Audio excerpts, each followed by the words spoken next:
আসসালামু আলাইকুম ফ্রেন্ডস, জুমা মোবারক। গতকাল পহেলা মে শ্রমিক দিবস ছিল। আন্তর্জাতিক শ্রমিক দিবসের সকল মালিক শ্রমিকদের জানায় আন্তরিক শুভেচ্ছা।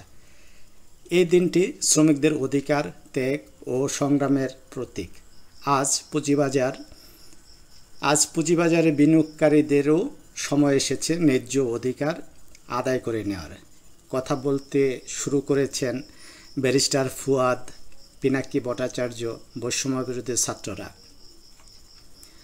আজ ভিডিও বানানোর উদ্দেশ্য একটি সেক্টরের সাথে পরিচয় করিয়ে দেয়া। শুরুতেই যে থাম্বনেলটা দেখছেন তার শেয়ার বাজারের 32টা সেক্টর থেকে খুঁজে পাওয়া সেক্টর, যা আমার চোখে দেখা আপনাদের অনেক ভালো রিটার্ন দিতে প্রস্তুত। এই ফুয়েল অ্যান্ড পাওয়ার সেক্টর থেকে আপনাদের কোন স্টকটি অনেক বেশি পছন্দ তা কমেন্ট করে জানাবেন। পাশাপাশি লিখবেন কে কোন স্টকে আটকে আছেন। আপনাদের সংখ্যাগরিষ্ঠ নির্বাচন থেকে আমি রাটক্লিক জাকারিয়া কয়েকটি স্টক নিয়ে আলোচনা করব ইনশাল্লাহ। আর তা আপনারা স্টক মার্কেট রাটক্লিক ইউটিউব চ্যানেলে দেখতে পাবেন। আপনারা অনেকেই এখনও আমার ফেসবুক পেজে যুক্ত হতে পারছেন না, পারেন না। আপনারা স্টক মার্কেট রাটক্লিক ইউটিউব চ্যানেলের এই ইন্টারফেসে আসবেন। ইন্টারফেস থেকে মোর অপশনে ক্লিক করবেন। ক্লিক করার পরে আপনারা পেয়ে যাবেন আমার Facebook page, Telegram, Facebook profile, তারপরে লিঙ্কডইন এবং এক্স, যেটা টুইটারকে বলে এক্স, সবগুলি লিঙ্ক পেয়ে যাবেন। আপনারা সবগুলি সোশ্যাল সাইটে আপনারা যুক্ত হয়ে যাবেন ইনশাল্লাহ। শেয়ার বাজার থেকে প্রফিট করা খুবই কঠিন কাজ। আমরা অন্যের প্রলোচনায় এ বাজারে এসেছি এবং এখন হাবুডুবু খাচ্ছি। তাই আমি রাটক্লিক জাকারিয়া আপনাদের এই কঠিন কাজকে অতি সহজ ও প্রফিটেবল করে দেবো ইনশাল্লাহ। আর আপনাদের কাজ হলো আমাকে সাপোর্ট করা, লাইক, কমেন্ট ও চ্যানেলটি সাবস্ক্রাইব করা। আসুন মূল আলোচনায় যাই। মূল আলোচনায় যাওয়ার আগে ডিসক্লেমার অংশ দেখতে পাচ্ছেন। শেয়ার বাজার বিনিয়োগ ঝুঁকিপূর্ণ, তাই জেনে বুঝে নিজের ইচ্ছায় বিনিয়োগ করুন। আমার এই আলোচনা কখনোই আপনার বাই বা সেল নির্দেশ প্রদান করে না। গত ভিডিওতে কেপিসিএল নিয়ে কথা বলছিলাম, যেহেতু লাল ক্যান্ডেল দিছে এবং খারাপ একটা ক্যান্ডেল দিচ্ছে, বাট তার ইপিএস ঘোষণা করছে। ইপিএসে দেখা যায় সে আয় করছে, শেয়ার প্রতি, কোম্পানিটি শেয়ার প্রতি 5 পয়সা আয় করছে। আর সেটা গত ইপিএস থেকে এই ইপিএস বেশি, মানে গত বছরে একই সময়ে সে 6 পয়সা লোকসান ছিল, আগের বছর 10 পয়সা লোকসান ছিল। তাই 9 কোয়ার্টারে, মানে 3 কোয়ার্টার মিলে 9 মাসে এখন ইপিএস হয়েছে 13 পয়সা, যা আগে লোকসান ছিল 6 পয়সা। তাহলে 3 কোয়ার্টারে 6 পয়সা লোকসান থেকে 13 পয়সা পজিটিভ, মানে 13 আর 6 কত, 19 পয়সা। তার মানে আমরা 3 কোয়ার্টার 19 পয়সা পজিটিভ আমরা পাইলাম।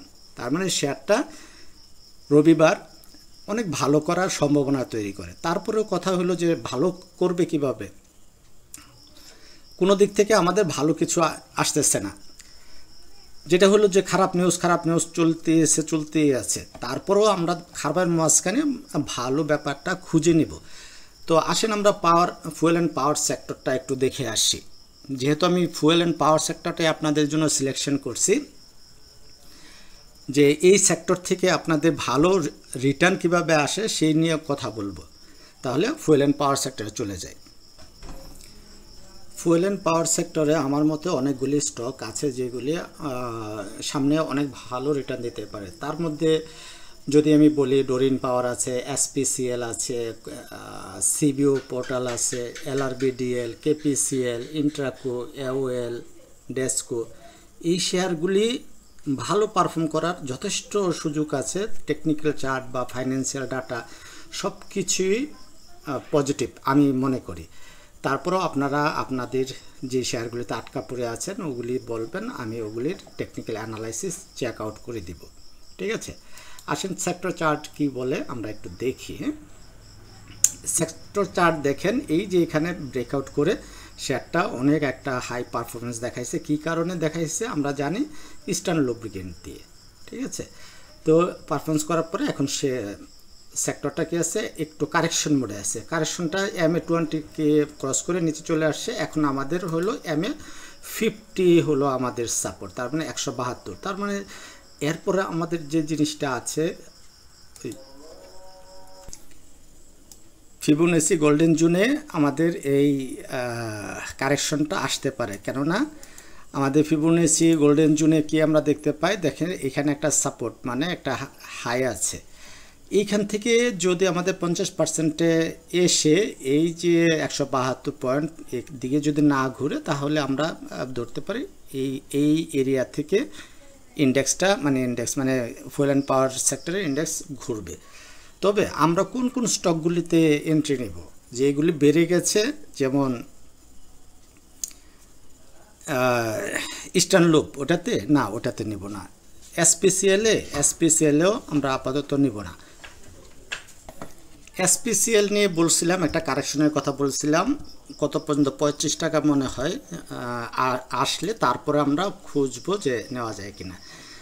হ্যাঁ, এই দেখেন এসপিসিএলের এই যে একটা বক্স করে দিয়েছিলাম, বলছিলাম এখান থেকে এসপিসিএলটা এইটুকু পর্যন্ত কারেকশন হয়ে শেয়ারটা আবার সে এই হাইটাকে, এই যে আমাদের প্রফিট টেকিং জোন, এইটা থেকে উপরে যেতে পারে, যাওয়ার সম্ভাবনা থাকবে। পাশাপাশি দেখেন এই যে 35 টাকার লেভেলটা বলছি, এবং আমাদের MA50টাও 35 টাকার লেভেলে হতে পারে। এইটাই আমাদের শেষ ক্যান্ডেল, যেটা MA20কে সাপোর্ট করে সে উঠে গেছে। লাস্ট দিন একটা লাল ক্যান্ডেল দিছে। যদি এই MA20 মানে 37 টাকার নিচে নেমে যায়, তাহলে আমরা শেয়ারটা 35 টাকা বা তারও নিচে আমরা শেয়ারটা পাবো। পাশাপাশি আমরা যদি ইস্টার্ন লুপের কথা বলি,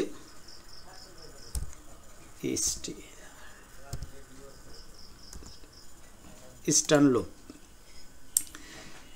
লুপ আপনাদের সাথে যখন ভিডিও শেয়ার করছিলাম তখন বলছিলাম এটা আমাদের ট্রেলিং স্টপ লস। তাহলে ট্রেলিং স্টপ লসের নিচে চলে আসছে, তার মানে শেয়ারটা অবশ্যই কারেকশন ফেজে আছে।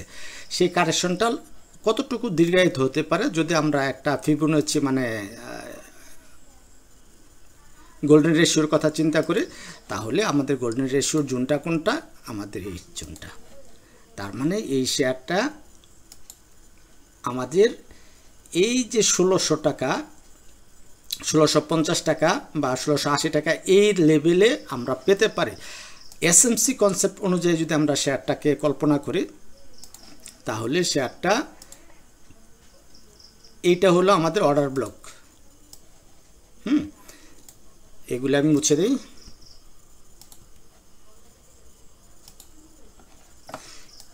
এইটা আমাদের অর্ডার ব্লক, আর অর্ডার ব্লকের উপরে থাকে আমাদের ফেয়ার ভ্যালু গ্যাপ। তাহলে এই যে আমাদের ফেয়ার ভ্যালু গ্যাপ, এই ফেয়ার ভ্যালু গ্যাপে শেয়ারটা কিন্তু ট্যাপ করে ফেলছে অলরেডি। ঠিক আছে, তাহলে এই ফেয়ার ভ্যালু গ্যাপের 50% থেকেও শেয়ারগুলি উঠে যাওয়ার যায়। সাধারণত আমরা দেখি ফেয়ার ভ্যালু গ্যাপের এসএমসি কনসেপ্টে ফেয়ার ভ্যালু গ্যাপের 50% লেভেল থেকেও শেয়ার উঠে যায়। তার মানে 2067 টাকা দেখা গেল, আগামীকালকে 2067 না হয়ে 2000 টাকা ট্যাপ করে পরে উঠে যেতে পারে। বাট আমরা এত উপরে কল্পনা করব না, অন্তত আমরা 1930 টাকা লেভেল পর্যন্ত আমরা অপেক্ষা করব, তারপরে আমরা বাই এন্ট্রি খুঁজব। তাহলে ফুয়েল অ্যান্ড পাওয়ার সেক্টরের যে শেয়ারগুলির কথা বললাম, Doreen Power, SPCL, CBO portal, LRBDL, KPCL, Intraco, AOL, DESCO এবং ইপিজিএলও ভালো করার যথেষ্ট সম্ভাবনা আছে। এর বাইরে আমরা আরও কিছু শেয়ার নিয়ে কথা বলছিলাম, যেটা হলো যে অলটেক্স, তারপরে সাবকোস্পিন, স্টাইলক্রাফট, তারপরে বলছিলাম ফার্স্ট ফাইন্যান্স সেক্টরের, তারপর টেক্সটাইলের আরও একটা আছে যে মুজাফফর হোসেন স্পিনিং মিল। এই শেয়ারগুলি নিয়ে কথা বলছি। এই শেয়ারগুলি আপনারা অবশ্যই নজরে রাখবেন। আর ফান্ডামেন্টাল কিছু শেয়ার নিয়ে আপনাদেরকে প্রতিদিনই প্রায় ভিডিওতে আমরা ফান্ডামেন্টাল শেয়ারগুলি নিয়ে কথা বলি। তার মধ্যে কি আছে, অলিম্পিক ইন্ডাস্ট্রি, নাভানা ফার্মা, তারপরে লাফার্স হোলসিম, জিপিএস ইস্পাত, কনফিডেন্স সিমেন্ট নিয়ে আপনাদের বলছি যে এই পেজটা খারাপ আসতে পারে, আমি চেক আউট করার সময় পাই নাই, আপনারা দেখে নেবেন কনফিডেন্স সিমেন্টের ইপিএস কতটুকু খারাপ আসছে। তারপরে নাভানা ফার্মা, মানে ফার্মা সেক্টরের মধ্যে নাভানা ফার্মা আর হলো বেক্স ফার্মা, এই দুটার কথা বলছিলাম। ফুড সেক্টরে বলছি আপনাদের অলিম্পিক, তারপরে সিমেন্ট সেক্টরে লাফার্স হোলসিম, কনফিডেন্স সিমেন্ট, আর ইঞ্জিনিয়ারিং সেক্টরে কথা বলছিলাম জিপিএস ইস্পাত। তারপরে জিপিএস ইস্পাত ছাড়াও আরেকটা স্টক নিয়ে আপনাদের সাথে কথা বলি, বিএসআরএম লিমিটেড না, বিএসআরএম স্টিল। ঠিক আছে, এই বিএসআরএম স্টিলটা চমৎকার একটা পজিশনে আছে। ফুল ভিডিওটা আমি আপাতত দিচ্ছি না। এই বিএসআরএম স্টিলটার পজিশন এতটাই চমৎকার, এইখান থেকে যদি আমরা সুযোগ পাই, অপরচুনিটি আমাদের দেয়, তাহলে কিন্তু আমরা এটাতে এন্ট্রি নিয়ে নেব, নো ডাউট, কারো কথা আমরা শুনবো না। এই লেভেলটা ঠিক আছে, কত 50 টাকা থেকে 52 টাকা, 51 টাকা 50 আর কি, 50 টাকা থেকে ধরেন 51 টাকা 50, এই লেভেলটাতে যদি কোনো সময়ে সুযোগ দেয় আমাদের, এন্ট্রি নেব। আর স্টপ লস আমরা কোথায় রাখবো, আমরা স্টপ লস মোটামুটি ধরি এই লেভেলটা কত, 59 পর মনে করেন আমি 50 টাকা ধরি, তাহলে একটু টাইট হয়ে যায়। হ্যাঁ, এটা তো আমাদের টাইট হয়ে যায়, তাহলে আমরা একটু 49.5, এই 49.5 টাকা আমরা স্টপ লস ধরে আমরা শেয়ারটাতে এন্ট্রি নেব। STOP স্টপ লস 49.5 টাকা। ঠিক আছে, যদি আমরা এই লেভেলটাতে আমরা এন্ট্রি নিতে পারি, তাহলে আমরা মোটামুটিভাবে বলতে পারি আল্লাহ যদি সহায় হয়, এই শেয়ারটা থেকে আমরা প্রচুর রিটার্ন জেনারেট করতে পারবো। এখন আপনাদের যে আমরা বলি, আমি যে বলি ডারবাস বক্স থিওরি, অথবা বলি কি বলি রেক্ট্যাঙ্গুলার যেটাই বলি, এখন কিন্তু আমাদের এই লেভেলটা, এইটা তার অ্যাকুমুলেশন ফেজ। ঠিক আছে, এই অ্যাকুমুলেশন ফেজ থেকে সে বেরিয়ে যাবে, অলরেডি সে বেরিয়ে গেছে। দেখেন আমাদের ব্রেকআউটগুলি, এই জায়গায় একটু জুম করে দিয়ে আপনাদের বুঝতে সুবিধা হবে।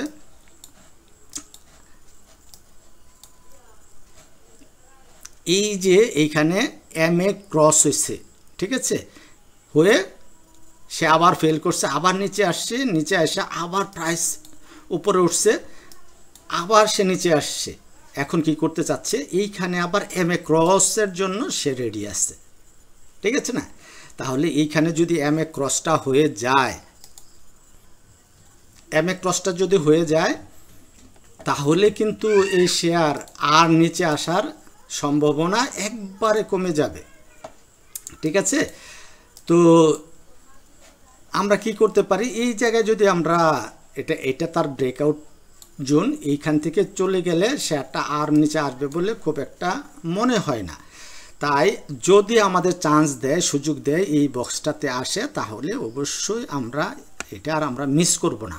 ঠিক আছে, আর যারা রিস্কি ট্রেড নিতে পছন্দ করেন, তারা হয়তো আগামী দিন মানে রবিবার দিন যদি 53 টাকার উপরে ক্লোজিং আপনি নিশ্চিত হন, তাহলে ছোট্ট করে একটা ট্রেড নিতে পারেন। কয় পিসের ট্রেড, 100 পিস হতে পারে, ঠিক আছে, অথবা 50 পিস হতে পারে।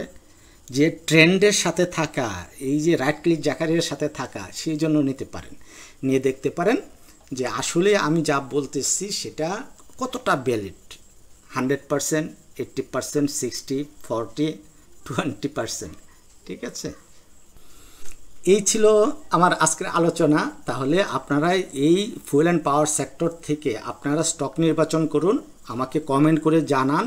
সর্বাধিক কমেন্ট যেটার উপরে পড়বে ওইটার ভিডিওটা আমি আগে দিব, তারপরে লেস যেটা কমেন্ট পড়বে, এভাবে আস্তে আস্তে গ্র্যাজুয়ালি 4-5টা ভিডিও আমি করব। তার মধ্যে তো আমার চয়েসিত 1-2টা আছে। বলতে পারেন যে কেপিসিএল, হ্যাঁ ডেফিনেটলি কেপিসিএল আমার পছন্দের একটা, এর ছাড়াও আছে আমার পছন্দের, ওগুলি নিয়ে কথা বলবো। ঠিক আছে, আর ভিডিও শেষ করার আগে বরাবরের মতো রিকোয়েস্ট রইল, অ্যানালাইসিসটা যদি ভালো লাগে ভিডিওতে লাইক দিবেন, কমেন্ট করবেন, আর সাবস্ক্রাইব করতে ভুলে যাবেন না। পাশাপাশি নোটিফিকেশন বেল বাটন অন করে দিবেন, যাতে করে নোটিফিকেশন সবার আগে আপনার কাছে পৌঁছায়। ভালো থাকবেন, আল্লাহ হাফেজ, আসসালামু আলাইকুম।